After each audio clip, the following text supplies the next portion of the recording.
telepathy and nonverbal communication, my experience with it, and also what's happening in terms of Earth's vibration and what we can see as we move into what is sometimes termed the fourth or the fifth dimensional reality that is happening, this great awakening that's happening right now, and really what that feels like in terms of our interpersonal connections and our experience. So I've experienced telepathic communication from a young child, and a little bit about how that worked for me, or my story. When I was very, very young, between the ages of about, I'd say like 2 years old and 7 or 8, I used to have these really unique experiences with these beings of, essentially like beings of light is the best way I could describe them. But they were non-physical in form, although they did have, a type of a form, if that makes sense. It was sort of like the way that you could think of like a shadow, only these particular beings weren't shadowy in form, they were light in form.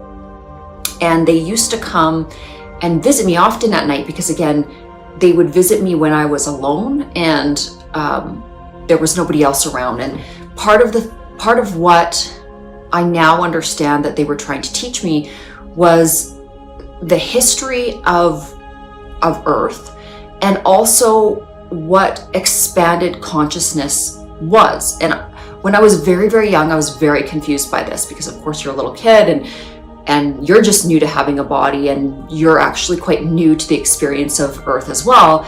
And so for me, I wasn't scared, but I was quite overwhelmed, and I didn't really understand what I was to do with all of the information they were giving me. And it was, quite a lot, because it was almost every night that they would come and visit me. And one of the things that was really strange about thinking about these experiences now was they were able to show me expanded consciousness without the lens of the human brain, if that makes sense. So I could understand eternity or infinity, and I could feel that. But when they would show me this, it wasn't me in a body. I couldn't do it in a body. So it's sort of like they would pull me out of my body, and then I felt this expansion. It was really strange. And again, all of this happened telepathically, because you can't communicate this verbally. These kind of concepts cannot be communicated verbally. So again, it was very, very interesting for me when I was a young person. I didn't really know what to do with it. I didn't really understand it. And the other thing too is they would speak in a language that I didn't understand. So they would speak amongst each other, but it wasn't a language I knew, and I found it pretty confusing too when I went through these experiences. And now looking back, so for many, many years, I didn't think about those experiences, because again, it was when I was a small child. And as you get older, and as you get into junior high and high school and adult life, it's not really useful to even remember these experiences or talk about them, because they don't make sense in like real life or like Earth life. So that would have been my first experience with telepathy or nonverbal communication. And again, experiencing it very frequently over the years when I was a young child. And so that, when people started talking about, the end of the Mayan calendar and the New Age and all of these different concepts, I started to think about it. I'm like, oh wow, that's just what I experienced when I was a kid for so many years. Like, this is really cool that people are actually talking about these things now, because it was confirmation for me that what I experienced was accurate, and other people have gone through similar experiences as well. And again, it was just confirmation for me.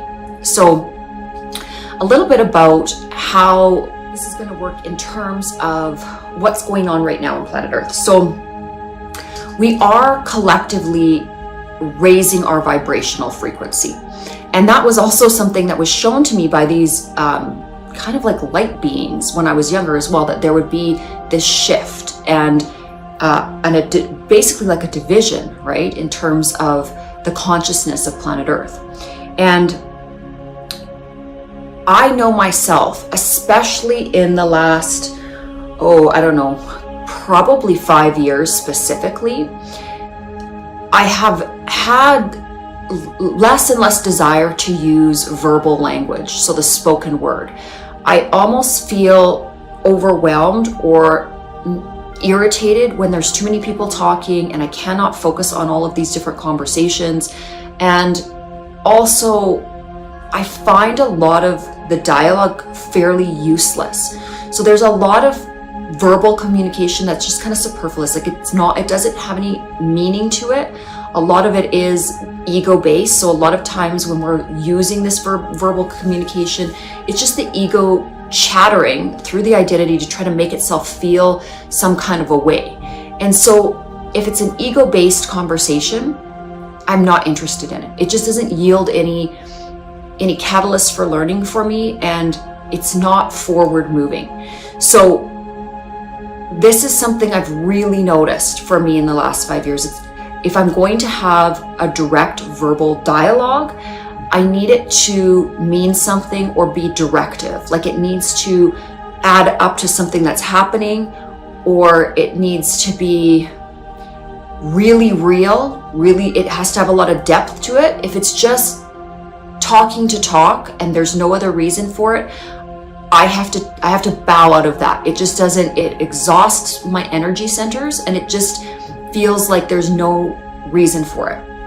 And this is part, again, of the authenticity that you will start to feel as you move into the 4th and 5th dimensions. Because again, those dimensional realities are more about energy than they are about physical reality. So it's more of an energy exchange. And as we move into these higher dimensions, everything is authentic and everything is honest, because energy is honest. Like either it needs to exchange something or it doesn't.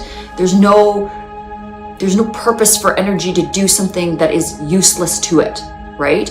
And so this is how telepathy also ties into this, because the communication, when we are communicating telepathically, we cannot hide, we cannot manipulate. There is no room for manipulation.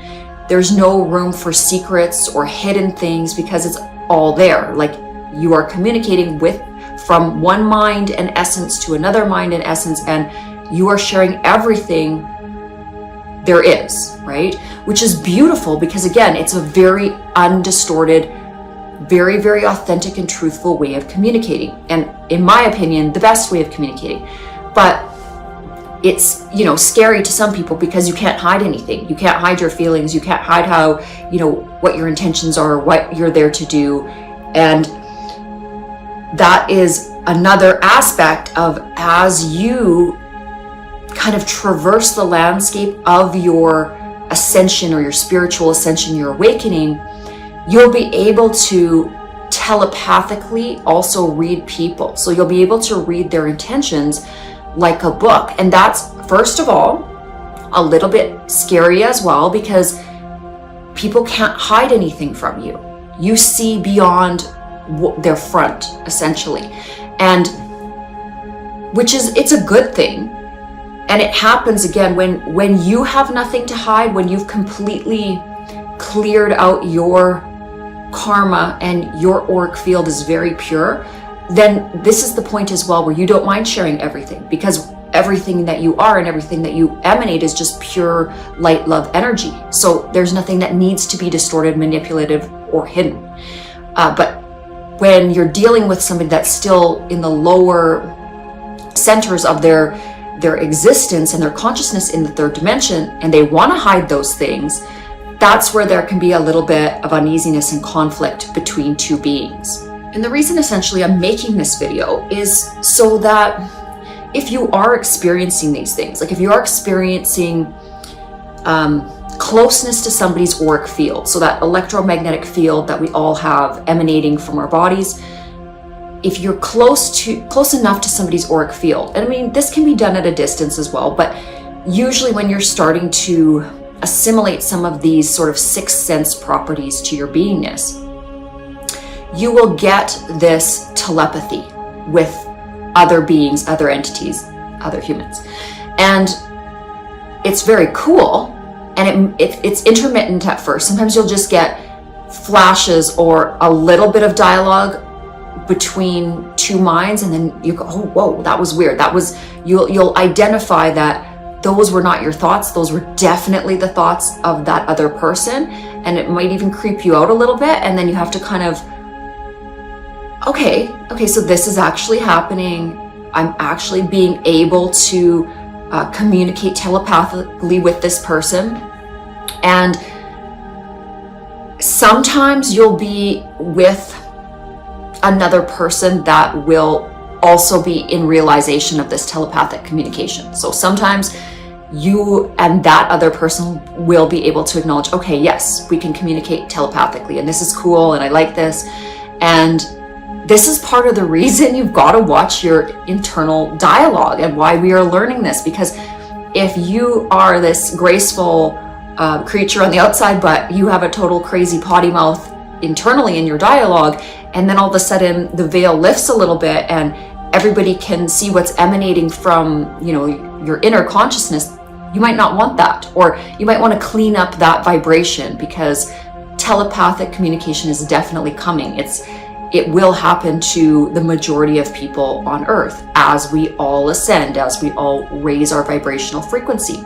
And it has beautiful benefits in the sense that a lot of the distortion in the third dimension can only exist due to the level of deception here.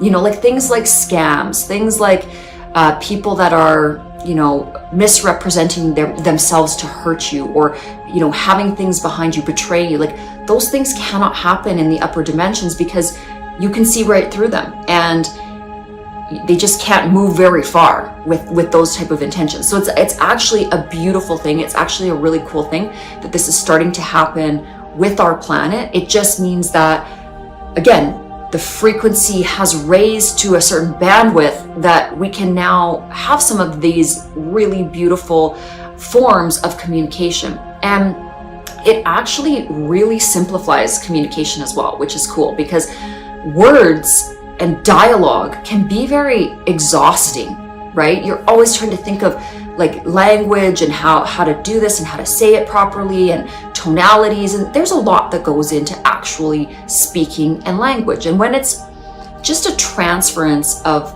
telepathic thought forms emanating from you, it's kind of also an instant exchange, right? And there's a lot that can come through when you're using telepathic communication. It can be very beautiful, instant, all-encompassing, and a very, very safe feeling communication, because the emanation of it is this solid knowing between two beings or multiple beings, and it's just solid in the moment and it's done. It doesn't take a lot of time. So it really drains you a lot less. Like, have you ever been in a conversation with like 4 or 5 people and it's just like nobody is listening, and it's very choppy, and the message isn't getting through, and you have egos everywhere, and it's draining, it's frustrating. You just feel like you are just done with the conversation.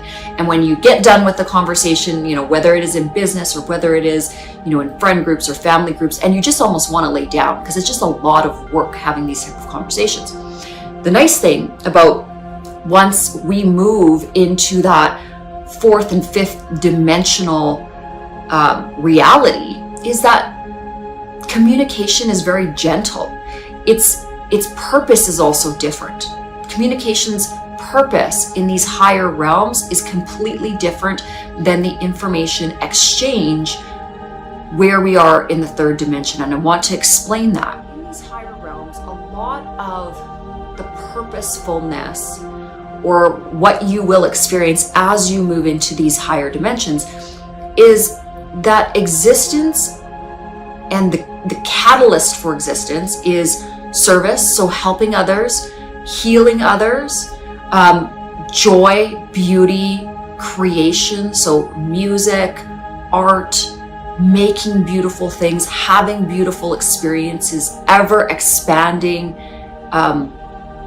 aspects of creation and the creation process.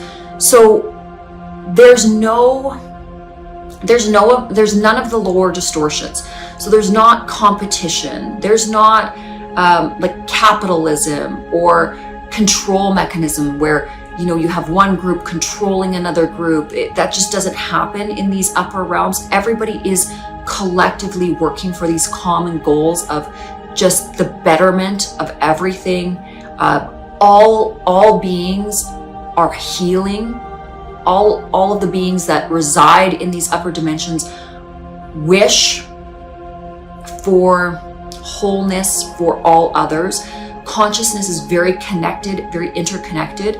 So the output of this collective consciousness is highly spiritual and very beautiful and very safe. So the peace that you feel in these upper dimensions is like nothing you've probably experienced as of yet in terms of your outward manifestation. And that is, again, when we talk about these concepts of heaven, okay, what heaven might be like, that's when we're talking about these upper kingdoms, okay? And they also go on infinitely. So it's not like there's one heaven. There's upper layers of consciousness that go on and on, these octaves of conscious creation. And there is definitely, from where we reside on our three-dimensional planetary plane right now, there are higher consciousness levels, octaves, whatever you want to call them, that we can't even conceive of. Because again, we are in a three-dimensional body. Our brain, the two hemispheres of our brain, and everything by which we filter our reality through. So we see the colors, we have the five senses, we have the body, this is the human suit that we put on that streams consciousness through it so that we can have an experience, a virtual kind of experience, which is very cool, but it prevents us from perceiving those upper kingdoms or upper realms. And that's the purpose. It would be too much information. It would just be like such an expansion of what we can grasp right now. Our bodies would not be able to physically handle it. So it would just be like way too much. But again, we are raising our collective vibration. We're moving into the fourth and fifth dimensional realities. Once you move into this energy or this frequency, then definitely you can tap into higher realms once you've gotten yourself to again, the fifth dimension. Other doorways start opening up for you, okay? But you certainly cannot even begin to conceive of them in the third dimension. And I can only talk about this again because really kind of from the human standpoint, strange events have happened to me my entire life that were very out of body experiences. I know them to be true because I experienced them. I know that I am a very grounded, logical, intellectual mind. So for a long time, I tried to discount them or just say, there's no point in talking about these things. But as more and more things within my own body have been opening up, and the range of experiences that I'm having have been opening up, even from a very in my body experience, I've realized the validity of all of these other events and what their purpose was in teaching me about those higher realms of existence. So I want to round out this video because again, it doesn't need to be too wordy or too long, but if anything, it should excite you, this element of sense that essentially human beings are evolving into. This is something that is coming back into our reality, this telepathic communication. Things like remote viewing, things like being able to see things from, you know, miles away and be actually able to tap into a situation that's going on. All of these things have been studied heavily by multiple different governments. These are real things. We know that people can pull, you know, information from the ether, essentially, in terms of having psychic gifts. Myself, I definitely think that I could do that if I wanted to do that. I don't want to. I don't see any purpose in knowing other people's business or information, and so I don't send my consciousness in that direction, and it's certainly not part of my life path to do that.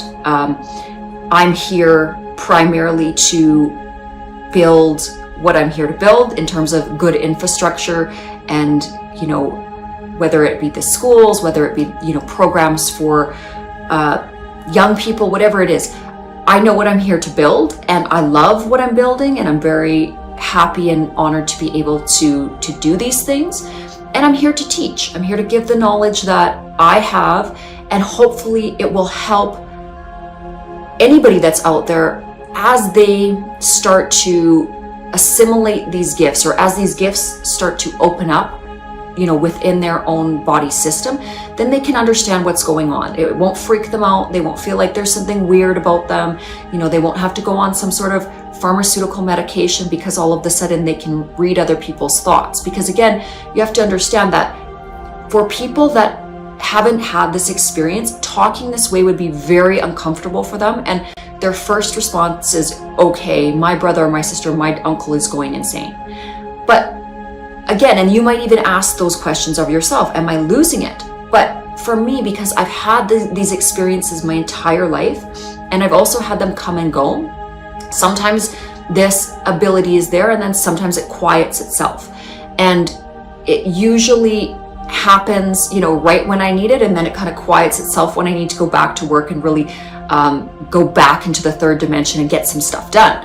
So I've seen a direct correlation between spirit and my divine guidance, and when I need to utilize these things and when I don't. And there's certainly nothing to be afraid of or scared of, and it is a really beautiful experience when you can tap into this type of communication that is nonverbal, and it really builds a lot of bonds with others too. Like if somebody else is able to telepathically communicate with you, it brings a peace to both individuals, and especially if you get a group that is really, really good at this telepathic communication between the group, it builds such a strong soul bond, and those souls that you can communicate. And normally when I'm doing this, because I'm going to get this video wrapped up, but it's a lot of light and love that I'm sending.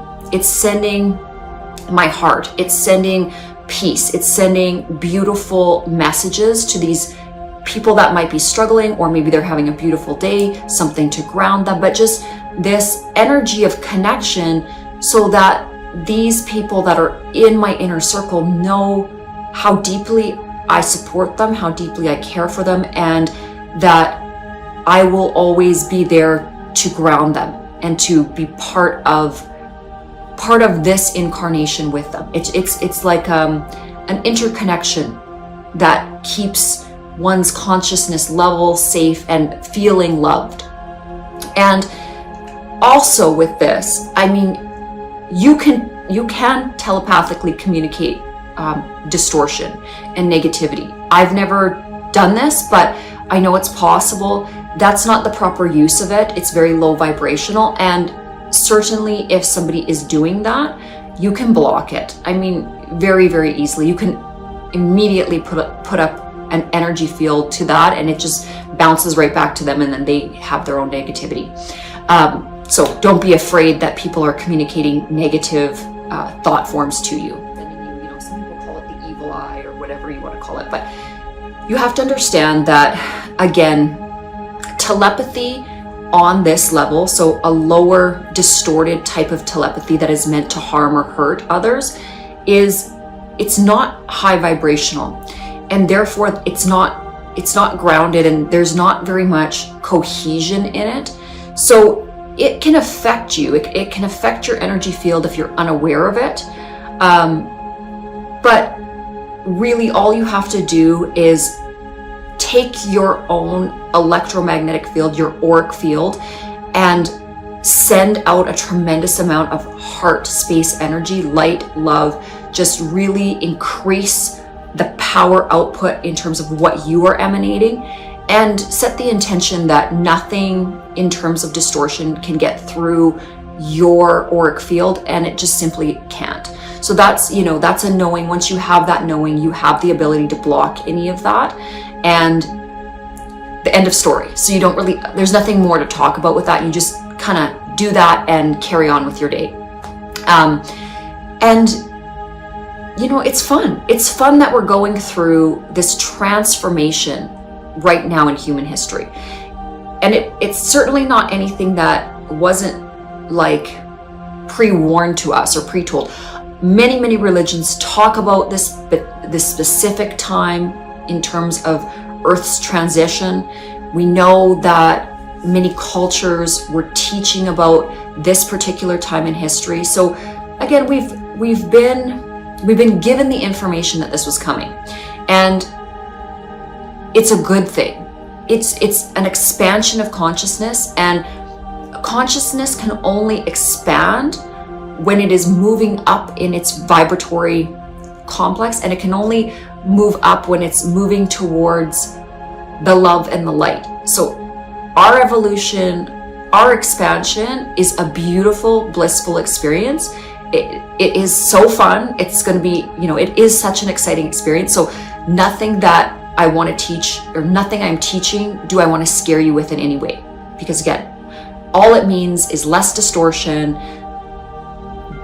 more beautiful, simplistic communication, very safe and loving communication, and a very high degree of interconnectedness at a depth that is for the soul. So it's soul frequency connecting to soul frequency, and emanating this love and this support, and then collectively creating a more beautiful expression of the manifestation of Earth life, if that makes sense. But anyways, I'm gonna cut this video now because I've said everything I really want to say about telepathy and moving into those fourth and fifth dimensional spaces.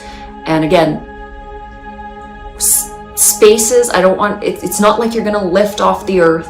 It's not like you're going to go to a different planet. That's not how it works.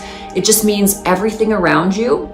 So everything you see with your eyes and all of the five senses, it's actually vibrating at a higher level.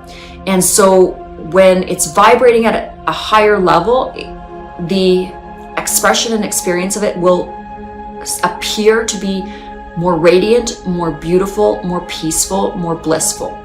Okay? What drops away is the lower emotional centers and experiences, and distortion of even what you're seeing in your reality. So nature becomes brighter, colors become brighter. The way that you can love people becomes a more beautiful expression. I will explain this in more detail in another video because it's very, very cool, and I've had specific experiences being in those dimensions while on Earth, and so I can really speak to how it feels, but I'm not going to do that in this particular video. So anyways, have a great weekend, and I'm telepathically communicating a lot of light and love and happiness and hope to everybody out there.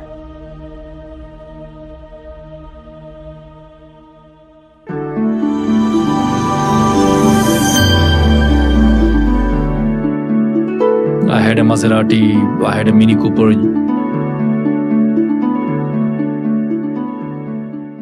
Okay, it's Sunday night, and this is Barb with Inspire Me 360. And in this video, I want to talk a little bit about the ideology or the mechanism of when spirit or God or essentially the universe kind of burns everything down so that you can find your way home. And I was chatting with one of my friends this week, and a lot of difficult things were happening in their life. And it just seemed like everything, was not going their way and falling apart essentially. And from their perspective, it seemed like, the world was against them, or the universe or God or whatever it was against them. But from an outsider looking in, I could really see that it was the destruction of old patterning and an old way of thinking that no longer served this individual. And that perhaps, from my vantage point, without losing a number of these things that had become this individual's identity and so much of what they constructed their world around, if those things had not fallen away, there could be no spiritual growth. There could be no movement to that kind of next tier of understanding of what life's experience could be. And so oftentimes when we're in these kind of rock bottom moments, or when we just feel like super, super hopeless, some people will call it the dark night of the soul, again, it's so important to remember that oftentimes it's like the forest burns down for beautiful new growth. And even in nature, this happens, cyclically, in regular intervals, where it is part of the natural world that everything is burnt down or destroyed, and then things are rebuilt in a new way. And we can utilize that example of Mother Nature within our own lives and really realize that sometimes when it just doesn't make sense and it just feels like everything that we were attached to and that was how we defined ourselves is just kind of crashing down in a monumental way, that is, again, usually something that we on some level asked for. Because, if we are existing in a certain level of consciousns and happiness potentially, and internally, and sometimes it's in, a real conscious way that we're asking for more, but sometimes it's just this internal feeling that it's just something isn't quite right. And when we have that internal feeling, it is an asking, okay? Just having the feeling that things just aren't quite right is the way that our soul asks for more. And I think it's so important that we don't lean on our own understanding. And, there's many great books that talk about this, especially in the Bible, that we are living in the mystery of life, okay? And when it calls us to not lean on our own understanding, that is really the message of allowing spirit, or let go and let God, really releasing the need for the ego to control everything. Because again, that's how the ego tries to feel safe. And we have to remember that the ego is very much rooted in the ideology of intense fear. Not knowing really bothers the egoic mind and sort of the false identity that each one of us has built for ourselves. And, we do have to have that stepping away from that tight grasp that the ego has on us, to sort of have this bird's eye view and realize that we can relax into the flow of life, and that things are essentially to let that go and just say, okay, everything's fine, or I'm just going to go with the flow, when you have a lot of heavy things going on in your life. And when there's a lot of loss, okay? So when I'm talking about things kind of burning down, usually that's associated with loss. You know, loss of your job, loss of a business, loss of an identity connected to those things that you so much grounded the idea of, I am this, I am that, I am a business owner, I am, you know, even a mother or father when your children, you know, get to a certain age and leave home, right? So we have all of these little things that we, from birth, have sort of utilized to pad ourselves with this sort of insulation that we feel that protects us, right? Because if we can have an identity, it's part of the ego knowing what it is, you know, it needs to have this plan for the future, and it really needs to have some sort of understanding that it is all knowing in a way, but again, it's not. And we have to accept this fact that it's not. And really the most beautiful thing that we can do to free ourselves is understanding in every single moment, every single now, that the unfoldment of life is the journey. And that as we go on this spiritual path, as we start to kind of crack ourselves open, because I know that there was a certain time for myself where I could kind of predate my real, what I would call spiritual awakening in my life, where I was really rooted in a three-dimensional conscious reality where, again, I never really thought too much about spiritual concepts, you know, on an ongoing basis. Now, again, if you've watched any of my videos, there was definitely things in my younger days that were very spiritually based or interesting in terms of sort of almost paranormal things that I experienced. And those things, again, I didn't really know how to place them when I was a young person. And as I kind of got into my teenage years and started to become very focused on the external world, which all of us do, okay? This is not an abnormal thing to have happen.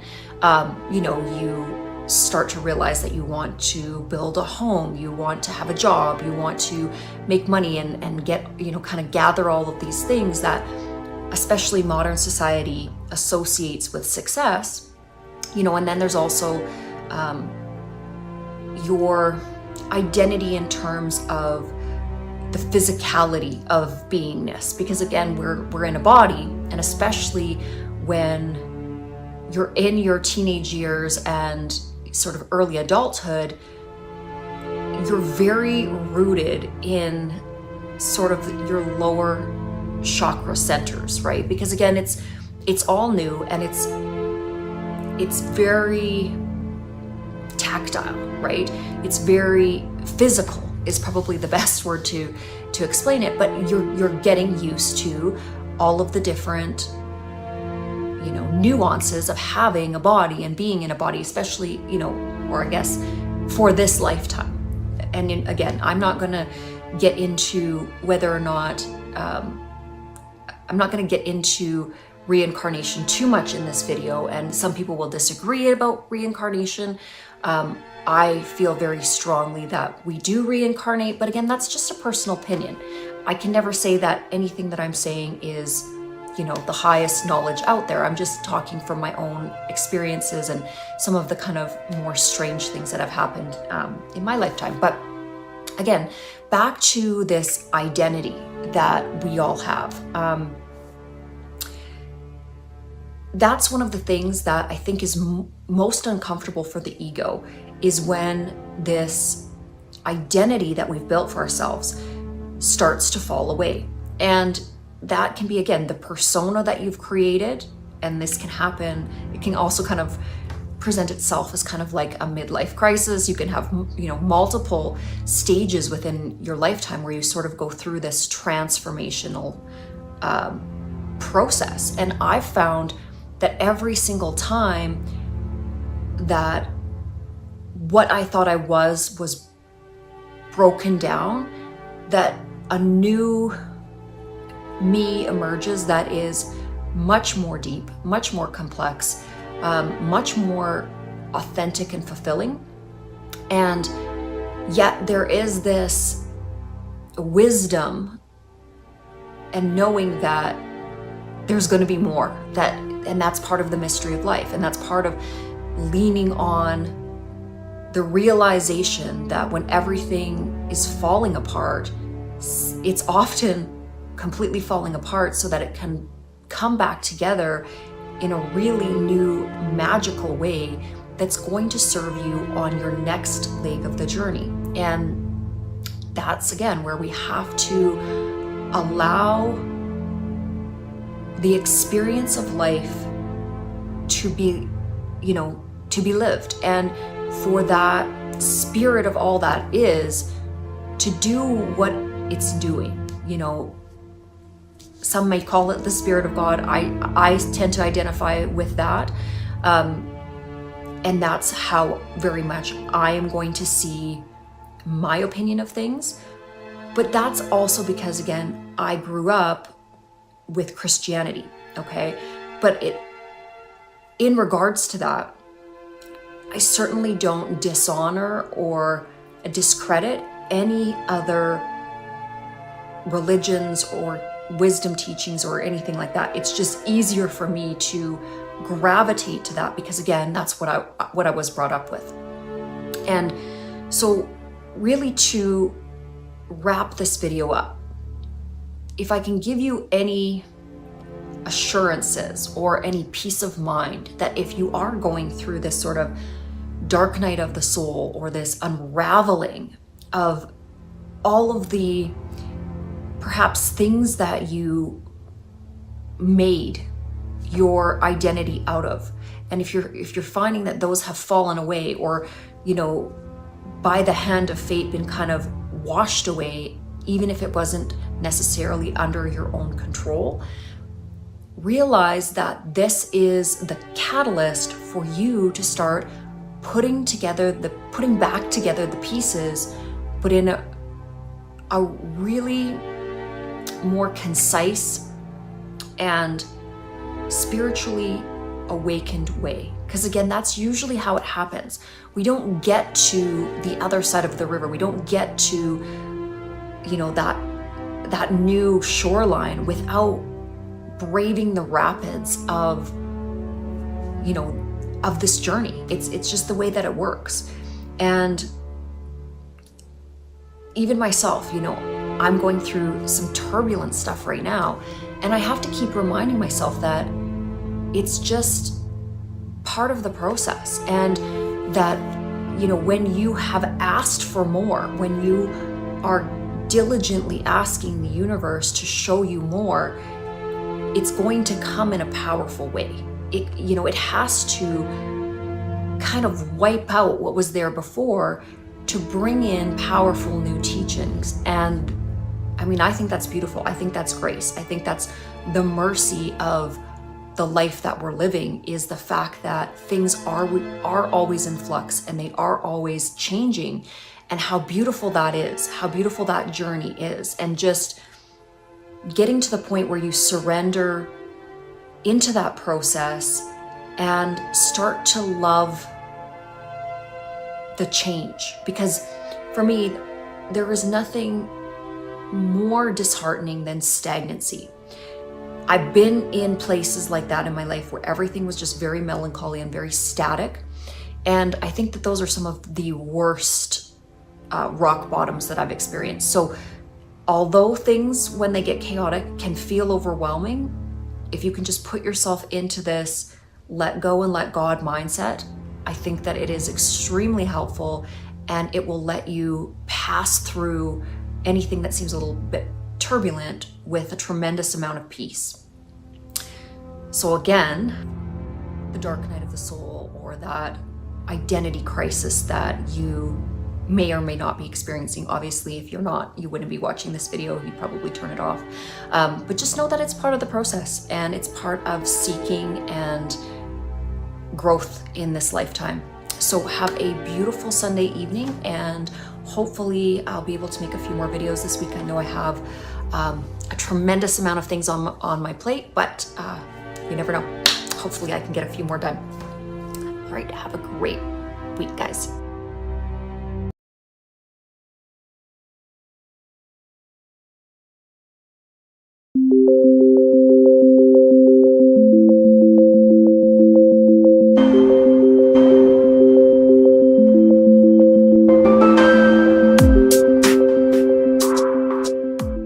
Happy Sunday, everybody.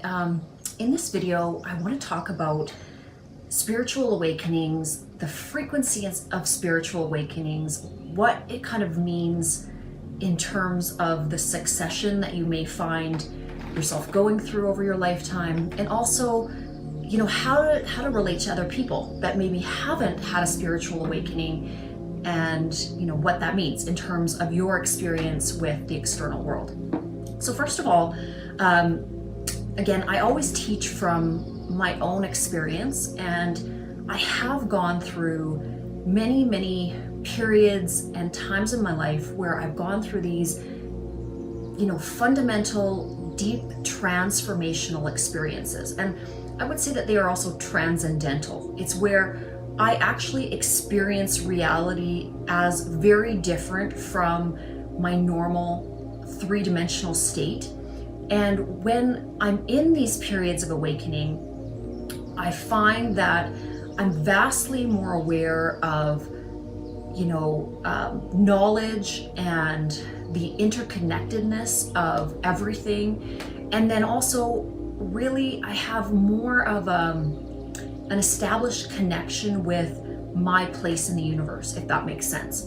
Now, again, the other thing to note is that you may have a lot of people around you that have never had this type of experience. And for them, if you're talking about it, they may feel like you're really losing your mind, essentially. Like it won't compute to them. They just cannot articulate what this awakening or what this expansion of consciousness even feels like. And so you may find that you get a lot of negative feedback if you start talking to people about it. The other thing I found with a lot of individuals that I would say have more of a 3D mindset is that they're fairly rooted in traditions, and they're fine to be, you know, utilizing the rituals and traditions and maybe dogmatic structure that they grew up with, and they don't want to seek past that. They're fine to take it at face value. And for them, any kind of deep discussion or deep dive into the questioning or the seeking path makes them extremely uncomfortable. And it can also make them, it can really trigger them as well, because if they are at a state in their consciousness where they don't want to question things, you pushing them in that direction will feel highly uncomfortable to them. So I'm just giving you this frame of reference so that if you are experiencing some of this kind of paranormal, transcendental experience, that you are not alone on the journey. It's absolutely a very cool thing to experience. It is very expansive, but it can also feel a little bit lonely at times, because if you can't express this with people around you, it's hard to have a frame of reference of how to understand it. I know especially the first time that I had a real, what I would call spiritual awakening, it was very ungrounding for me. So I really felt like I didn't know what was happening in terms of reality, because I had always been rooted in, you know, these fundamental concepts of just things being as they are, not questioning anything. And when I started to talk to my friends and family about it, they thought that what I was experiencing sounded very weird, very abnormal, and they had never experienced anything like that, and I should get myself to a doctor right away because something really terrible was happening. I know now, having gone through, you know, probably 6 or 7 of these experiences in my life, that it is not anything to be afraid of, and that especially if you are on a seeking journey, if you're really trying to figure out the nature of why we are here, who we are, you know, what the purpose of Earth is, what the purpose of life is, the universe, how we were created, why we were created, these big questions, then of course, you know, this video will probably make a lot of sense to you. If you do not have those questions going on for yourself, then it may help you understand maybe individuals in your life that are on this path, because I've had as well, so I have had girlfriends that, and guy friends as well, that, you know, say that they have had family members that went through this kind of experience, but again, they haven't experienced it themselves. And this is another thing to note, that if you are on this kind of seeking journey, you're not always going to be in this sort of transcendental state. So the majority of time, if I'm not meditating or if I'm not in deep prayer or really tuning into that aspect that I've opened up, I'm going to be living a very 3D existence, and I'm going to be expressing and being like a regular girl, if that makes sense. Like I'm not always in that state. It's just I can take my consciousness into that place where I can commune with a higher power or a more expansive state of consciousness. So again, you know, is there a certain amount of spiritual awakenings that kind of deem you qualified to talk about it? You know, if you're having, you know, that this is your first experience with your consciousness kind of going into this expanded state, it can be very, very daunting, and it can be overwhelming, and you can almost think like, am I going crazy? Because you will feel like there was this person you were before the awakening that just accepted reality the way it was and really didn't question anything, and didn't feel a lot of this almost sixth sense expression. And then as soon as that awakening happens, it's almost like you're in a little bit of a bubble. It's like a blissful bubble where you really feel an external and an internal state of unconditional, expanded, super heightened love. That's the only way I can really explain it. It is the most profound type of knowing and unconditional love that, you know, you can't even put into words. There are no words for experiencing this state of consciousness from what I've experienced. And again, that can feel very unnerving to people around you because they haven't experienced something like that. Like they can say, okay, I love my puppy, I love my husband, I love my children, my parents, you know, I love them, but I don't understand what you mean. I don't understand how you can, you know, feel this unconditional love all around you. And for me, it was like the first time that it happened, it was almost like a fog. It was like everything had, you know, there was more texture to it. There was almost like this energy, but I could feel the pervasiveness of it and the expansion of it. So where it just kept kind of going on forever and ever and ever, but it also felt extremely safe. So just like all of your doubts, all of your fears, you know, having like that primal fear we all have of especially death, just being eradicated by this presence that, again, it didn't have a physical form per se, but it definitely had a physicality to it. It had a tangibleness to it because it was an experience and it was felt, you know, certainly by my consciousness, and it had very, very real, tangible body sensations that came with it as well.